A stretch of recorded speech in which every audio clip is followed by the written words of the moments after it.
Hey there. So I thought I'd take this break in the action to thank our sponsors.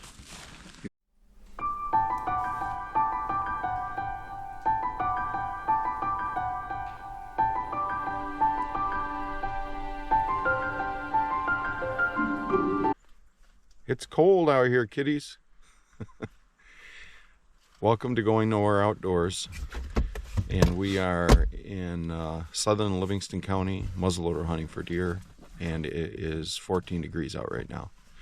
Pretty cold. So I'm going to show you a little tip here before I reintroduce you to Jason.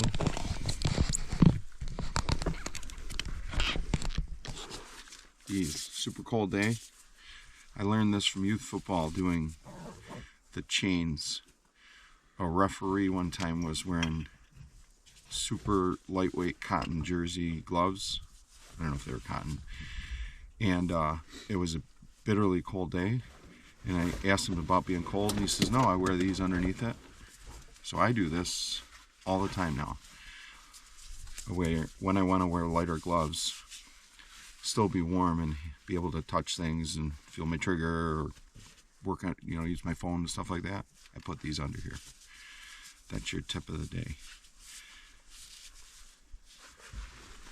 Jason. Yeah. Come here, show yourself. Say something to the viewers. Well, don't say something. Something.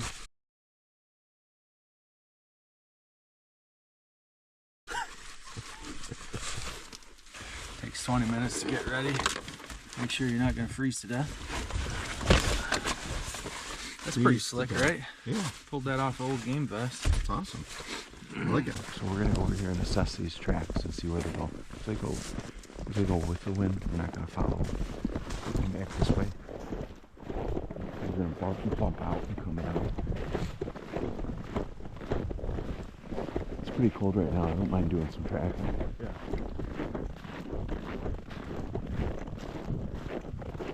This feels so much better. We get to the top of this hill. There's a lot of deer activity up there. So we might sit for a tiny bit watching. What were you starting to say? So much better. It feels so much better not having the weight from the bibs and that backpack pulling on my shoulder. Because like most of this is carried on my hips.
A couple individual ones.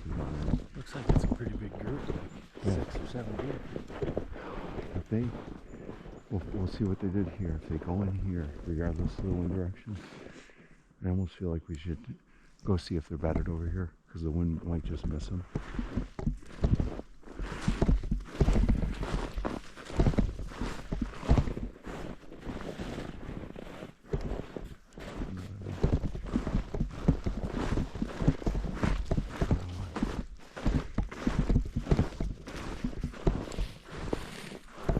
Let's take this guy. The group is almost all going in. Should we walk down the road then and come in? Or no? Yeah, let's, we might be able to see him from the road. That's a good idea. Like kind of get around them? Yeah. I mean, who knows how far. Right.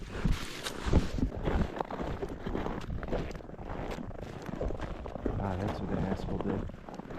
He threw his deer last night, or at some point. So, yeah.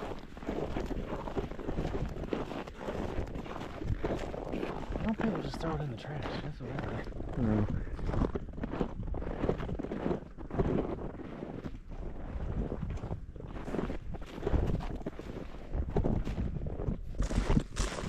Oh, I didn't tell you I've got a giant behind the house right now.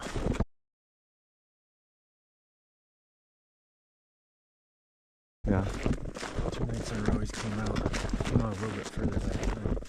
So I'm hoping if nobody hunts this weekend, maybe Sunday or Monday.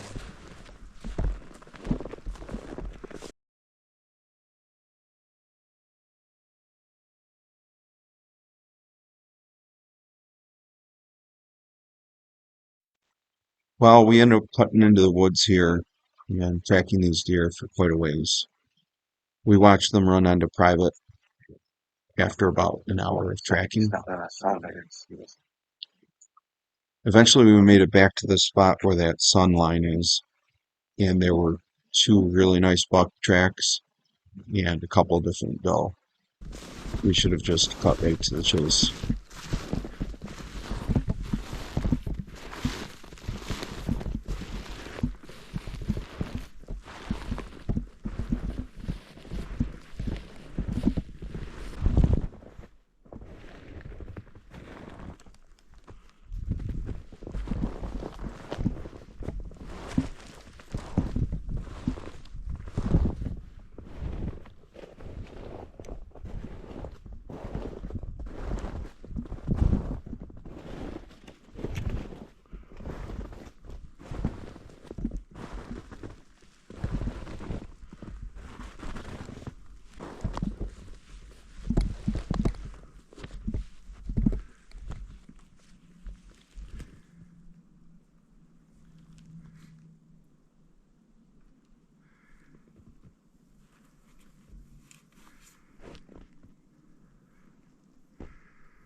Somebody that knew we were going to be out here today texted me, if you get really crazy and get out of your way, I'll come pick you up. It was awful nice. The guy took a picture of his house. He's a retired deputy.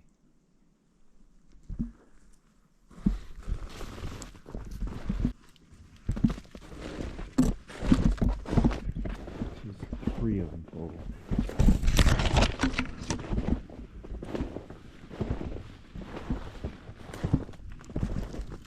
Alright, we got her. Let's just see what it does from the back. There's another one over there. Looks kind of old. There's a 4th deer coming in. Yeah.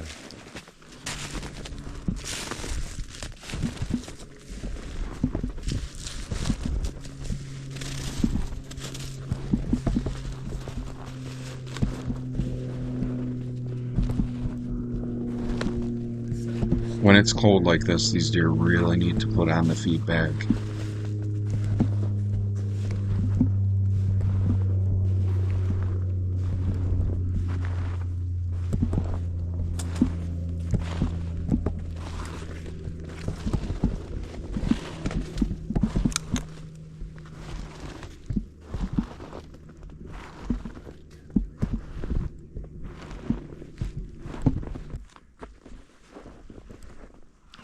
Follow these over to Phil's property, and the line goes just like this.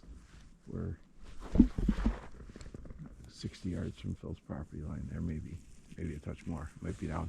See how there's like a snow edge down there? Yeah. There's an elevation drop, and that's a road. That's probably the border right there.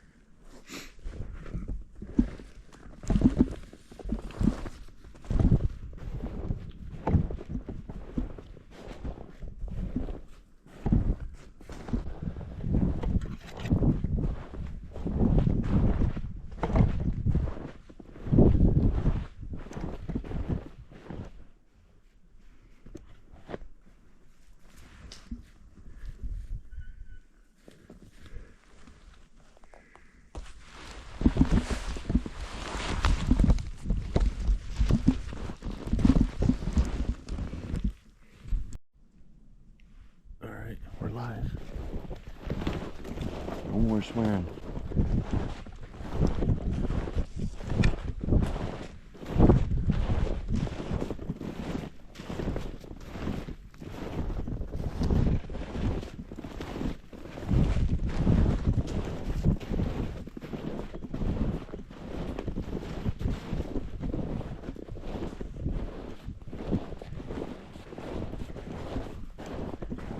Well, if you listen to the irony of what's about to happen, you'll get a chuckle.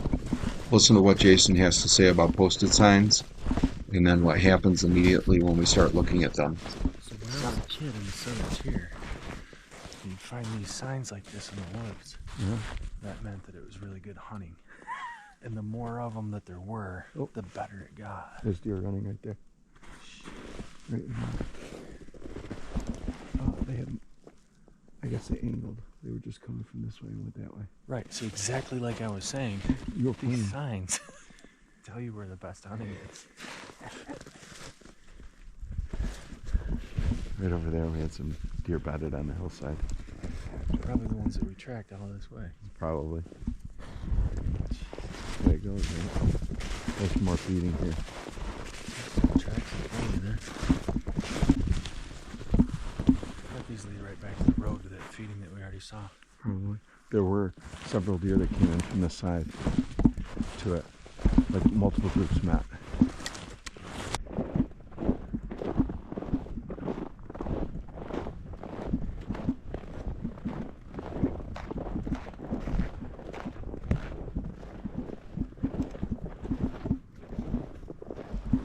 All these little animal tracks are new. Yeah, these are birds. Some of them. See the wings and the crows that we were hearing cawing or landing on it? We should do some Steve Renella shit and build a fire and cook that neck right now. Sounds good. Started recording. Okay.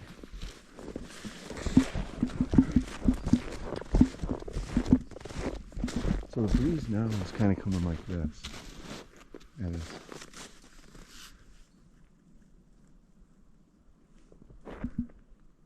Does this whole hillside slope down like this? slopes down and around. And up here is a big hardwoods above these pines. And this is all just bedding, trails, feeding. And on top is a place that they cross, eat acorns, and walk around. So what my thinking would be go down and around, so we're coming uphill with the sun at our back and the wind at our face. That's totally fine. We didn't want to go too far because it would get a little cumbersome, but yes, that sounds great. I could be out here all day. It's unbelievable. I brought twice as much stuff today. I didn't bring snacks. I might have a granola bar. Well, no, I'm saying just because of this pack versus the backpack that I was wearing, I have twice as much stuff in here. 10 times more comfortable. Plus, we can take a break today. We can, when we're done here, we're so close to the truck, we could leave and get a snack in Cassaraga or something. We're right up the road. Water and coffee with me today. You brought coffee? Yeah. Oh, Jason, buddy old pal. I haven't even drank out of it. I don't know what we put in it now. Doesn't have a lid, a cup. It's got like one of the drink straws kind of thing.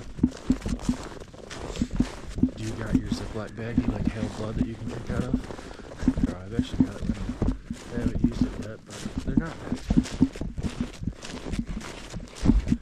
Yeah, we have a bunch of different systems for backpacking. We got some life straws, and then we've got a filter that you attach to your bag or your smart water bottle or whatever.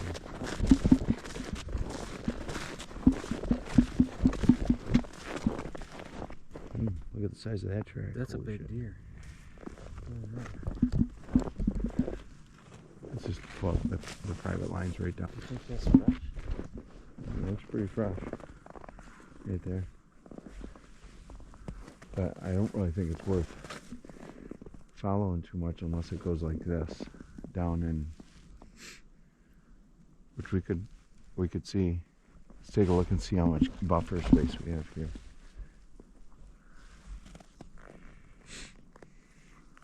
You just don't want to. Is that pretty far apart, you think? Yeah. Ear to ear? No, that's a great stagger. That's a nice deer. It doesn't.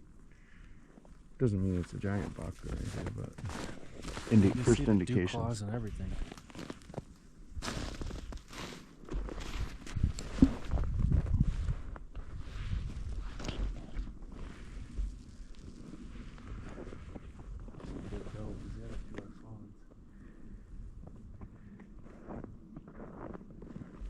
Hey, Jay, let's just give it a try. It's worth following.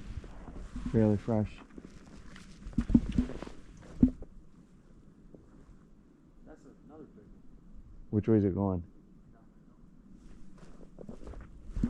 Follow that one. There's more feeding right here. You think it's pretty big? Yeah. So when they get like wider than 3 fingers, now you got front feet and back feet. So you want to get the front foot. Yeah, which that is. So this is a decent deer, but when you get this big or bigger, right? Yeah. The whole thing, then you're into a bigger buck.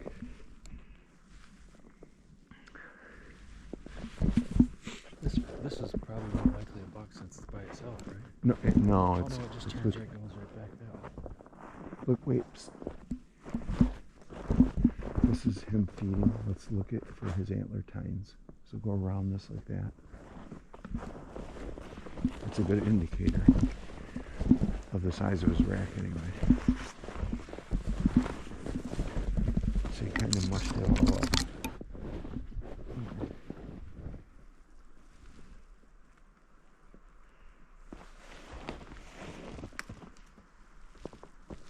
I can't really make much from him, but he goes right up with the other ones, so let's get back on them and we'll see what we can do. I just, for a couple of reasons, I don't want to get into norm stuff too much.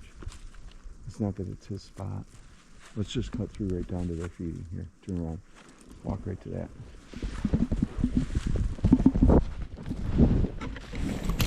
And the other thing is we get pretty steep here.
That's him over there. Probably there's 2 bigger deer, but this is one of them.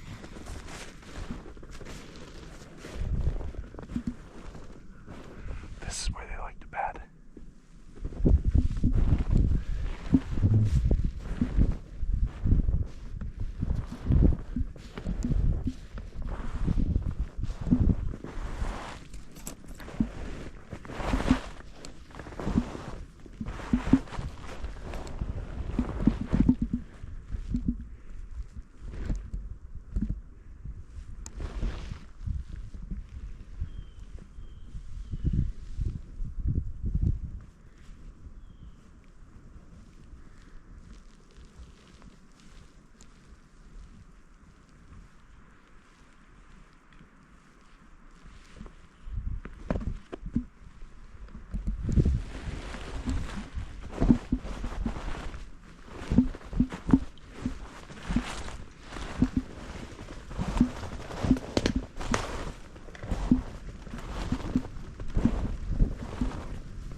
So that's a pretty big bed right there.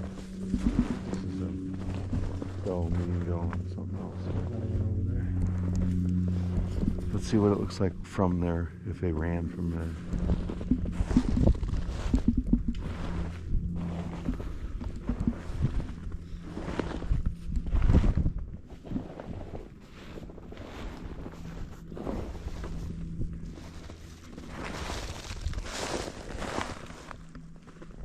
Doesn't look like they came this way. See if they pitched over. Going up the other bank.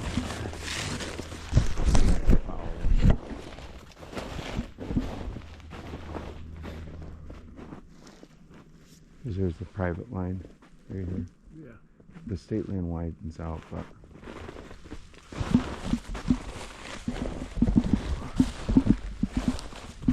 that's what we're looking for, though. But something that can work.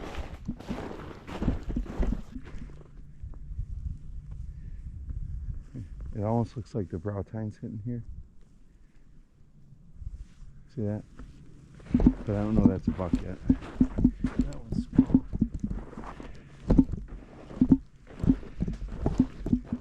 It's a little one all by itself. Those are his buttons. He's a huge trophy button. These flags. There's a culvert pipe there.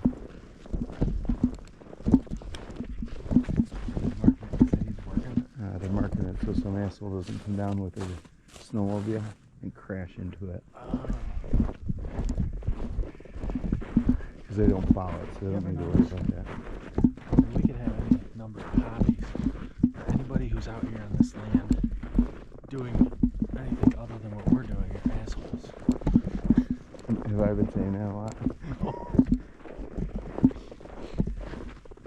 John Gierach said that. Who?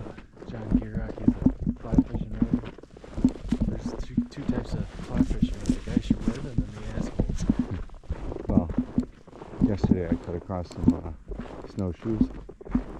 And I'm like, oh, these aren't hunters. I said, these are hippies. And fox. And so that is a big deal. I said, I love snowshoeing too. Just not during hunting season where people are hunting. There's two of them. They went up and in right where I was trying to sneak up on deer. So we're going to go in here and go up this hill. Unfortunately, it's a little bit steeper, but this is where Matt and I came in from last time, was from right here. Because we walked the whole bottom, deer scouting and squirrel hunting. And there's an oak ridge up here, a ridge of red oaks that just keeps going. And there's a lot of deer feeding. So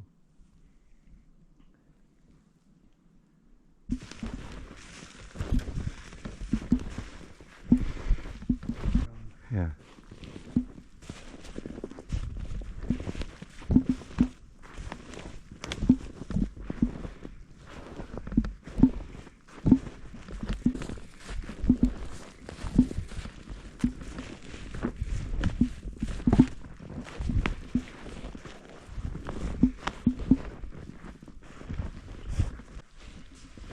Well, it was funny yesterday. I took a shower last night. I said to Amy, I looked in the mirror when I got out and I saw on my side where I couldn't reach it, a tan ball. Instantly I thought it's like an engorged tick. It was the right size. So I called her. I said, can you come up and I'm not going to be able to get this. Can you take this off me? And she said, yeah. And she was looking for tweezers. And she came upstairs in the meantime. I looked in the mirror in our bedroom at it. I'm like, what the fuck? And I turned and it went zoom, and it landed on my shoulder. It was a ladybug. Oh, but tan. But, you know, like a tannish color. Yeah. So I set it on her bed, and when she got up here, I said, she's like, okay, where is it? I said, well, come over here. And I said, there it is. She's like, you jerk. I'm like, see this? Yeah. These red oaks, just like that. So what I've learned is not all the red oaks have a mass crop at the same year. One tree might have it, and the next tree might have it the next year. It's highly individualized to specific trees. sometimes all the trees in a group come together, but more often than not, there's always a mast.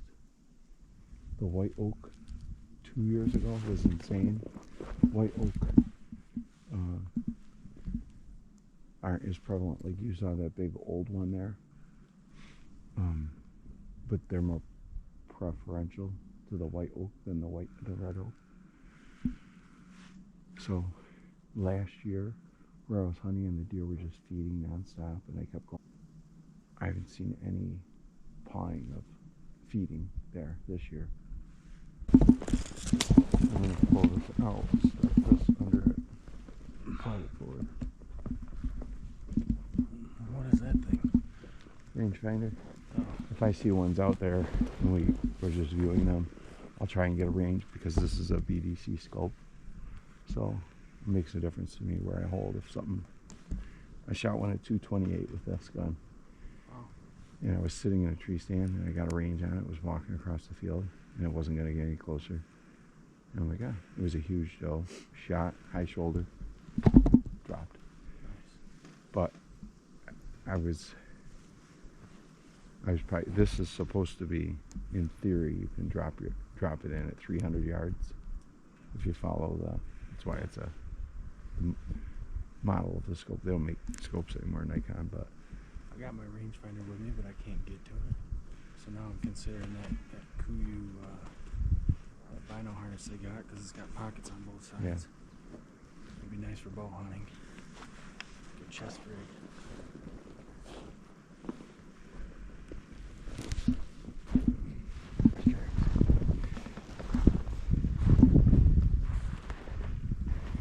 you know what? I'd be inclined to follow, but you know what those ones are? Ones down and fed by the road, I bet. Yeah. Well, we know for sure. Look at the tracks. It looks like it's two doe. There's a little tiny fawn one. See that one? That's inside the other one? Yeah. We'll keep this in mind for later. Our target area, we got a flat up here, and then we'll come out into the hardwoods. That's where we're gonna want to just hang out for a little bit and see what's going on around us. And we're gonna, Would you prefer this, where we find a set of tracks here and there, or like the other day when we were together, when you couldn't even keep them straight because there's just so many everywhere? I can't stand when there's a bunch of tracks at all. That's what I think I put in one of my videos. I put too many tracks. My last video, Yeah. I put, there was just tracks everywhere, and I put too many tracks, exclamations. I hate it. If you'd have waited 30 minutes.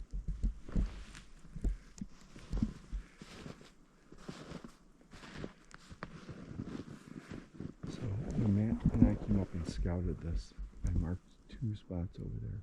One is like a gun stand and one is a bow stand.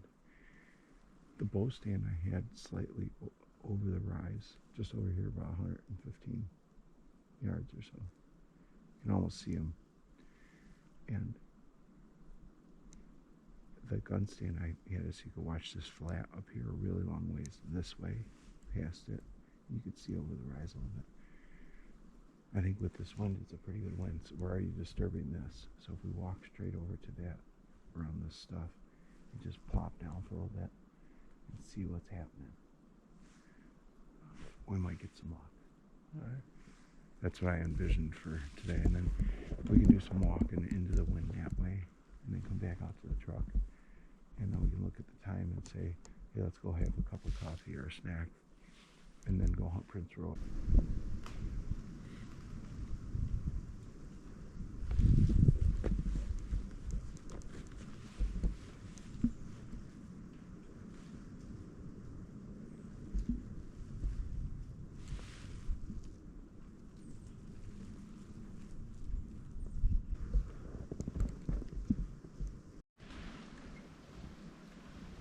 Hey there. So I thought I'd take this break in the action to thank our sponsors. Here we've got Little Debbie Christmas tree cakes. Doesn't matter if it's turkey season, and I've got the, I don't know, the moon pies or the what are some of the other ones there? You know. Today for me, it's Paleo string cheese. Oh, paleo string cheese also. Finger Lakes Roasters, Jamaican Me Crazy. Oh, that's one of our favorite coffees. Yep. You should have told me because we got stuck with about 4 pounds of it. We just went specifically to Wegmans to buy some. Here you go. I don't want to. This is our sponsors.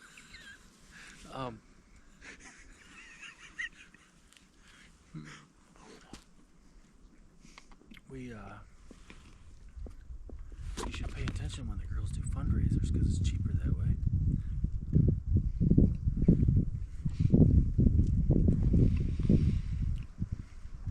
Oh, and Wilson's beef farm snack sticks. These are better when it's 12 degrees. Yeah, they are. Well, for the next few hours from here, we end up getting on one buck. It took us for quite a walk. We went quite a bit farther than we thought we would, and eventually he left the state land, which seems to be a common problem for me in this area. There were several groups of doe that we came across that were bedded, and eventually we settled on doing a 2-man still hunt push back towards the truck.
Grab a snack or something, and then figure out what we want to do. If we want to keep hunting or